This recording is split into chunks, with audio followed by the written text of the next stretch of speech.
Why does it sometimes feel like life is working against you? Why do you put in effort, stay kind, do all the right things, and still end up facing disappointment, heartbreak, and stagnation? Is it fate? Is it karma? Or is it something else? Welcome back to the channel.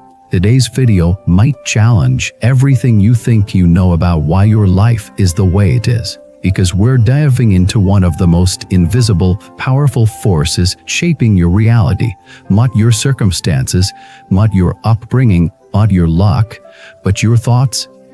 That's right. The real track isn't destiny. It's the silent narratives playing in your mind every single day. And until you see them clearly, you might be fighting shadows, blaming fate, or waiting for miracles, all while holding the keys to your own cage. Let's start with a hard truth. Most of our suffering doesn't come from what happens to us, but from how we think about what happens to us. You fail a test, and the mind says, "You're not smart." Someone leaves you, and the mind says, "You're unlovable."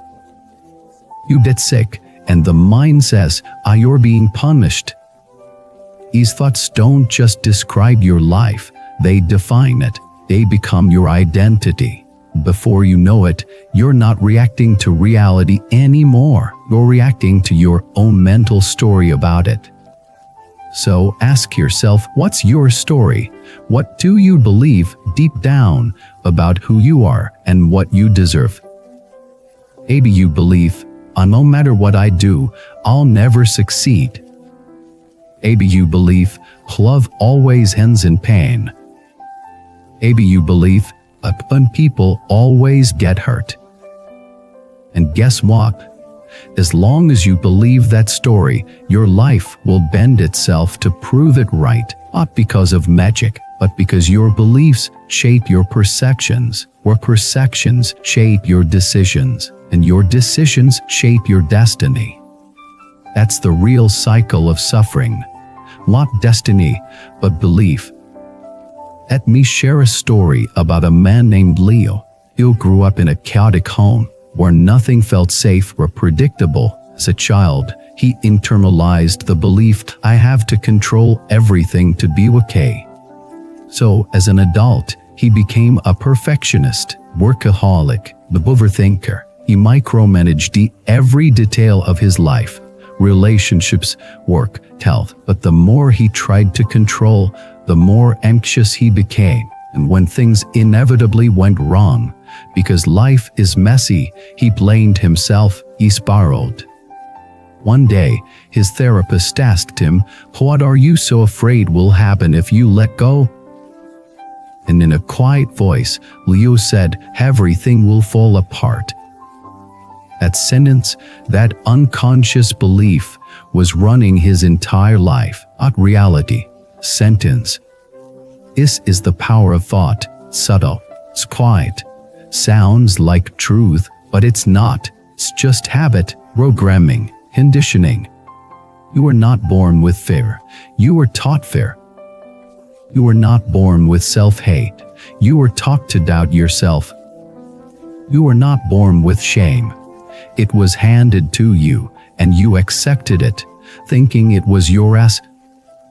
But here's the good news. What was learned can be unlearned, and what has been buried can be remembered.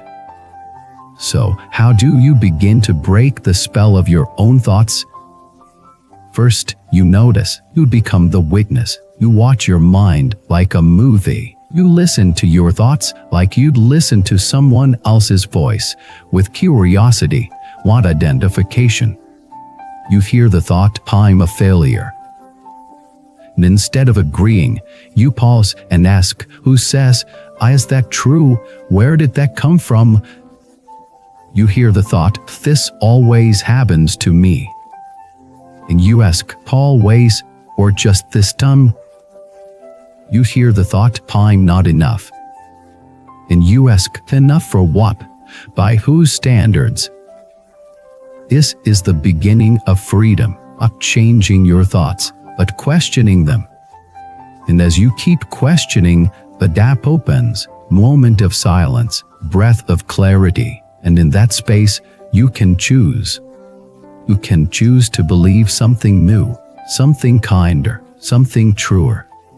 You can replace "I'm not lovable" with "I am worthy of love, even when I'm imperfect."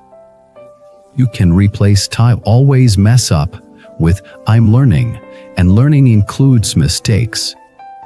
You can replace "It's too late for me" with "I'm still breathing, I still have time." And yes, it will feel fake at first, because your old thoughts are habits, and like all habits, they feel normal, even when they're toxic. But the more you practice the new story, the more real it becomes, not because you're tricking yourself, but because you're remembering what was always true before the world told you otherwise. Let's go deeper. The Buddha said, "With our thoughts, we make the world." That's not a metaphor, that's neuroscience. Modern psychology confirms that your brain literally filters information based on what you believe, deletes what doesn't match your story, magnifies what does. If you believe people are selfish, you'll notice selfishness everywhere. If you believe the world is dangerous, you'll feel threatened by everything. If you believe you're broken, you'll see proof in every failure. But if you start to believe you are whole, that healing is possible, your brain will start finding evidence for that too.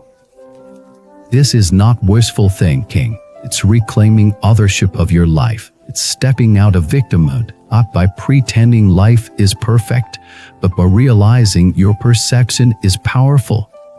Let me tell you about Sophia. Sophia grew up being told she was too sensitive. Her emotions were dismissed. Her dreams were mocked. Sophie became quiet, careful. He stopped expressing her truth. He stopped trusting herself.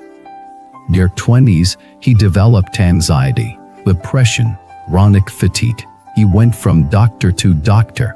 He tried every diet, every supplement, every therapist. One day, during a guided meditation, the facilitator asked, "What belief are you still carrying that no longer serves you?" And like lightning, the words came, "I am a burden." He cried for an hour because he saw for the first time how that one sentence had shaped her entire life, her relationships, her silence, her self-sabotage. But seeing it broke its spell. From that day, Sophia started speaking up, setting boundaries, asking for help, fighting again, not because he suddenly became fearless, but because he stopped believing the lie. That changed everything. So now, ask you, what light is your life still believing? Is it the light that you're not enough? The light that happiness is for other people? The lie that your past defines your future? Whatever it is, name it, question it, release it. Because you are not your thoughts, you are the space in which thoughts appear. You are not the story, you are the storyteller. And the story can change, starting now.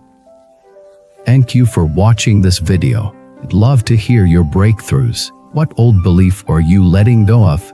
What new story are you choosing to write? Drop it in the comments. Share this video with someone who needs it. Like and subscribe, and if this message spoke to you, consider supporting the channel so we can continue creating content that uplifts and awakens. Until next time, think clearly, live boldly, and most of all, choose your thoughts, or your thoughts will choose for you. Before you leave, here's something special. In Buddhism, we believe that every encounter carries a deeper meaning. Would you like to discover your true soul connection, the one written into your destiny?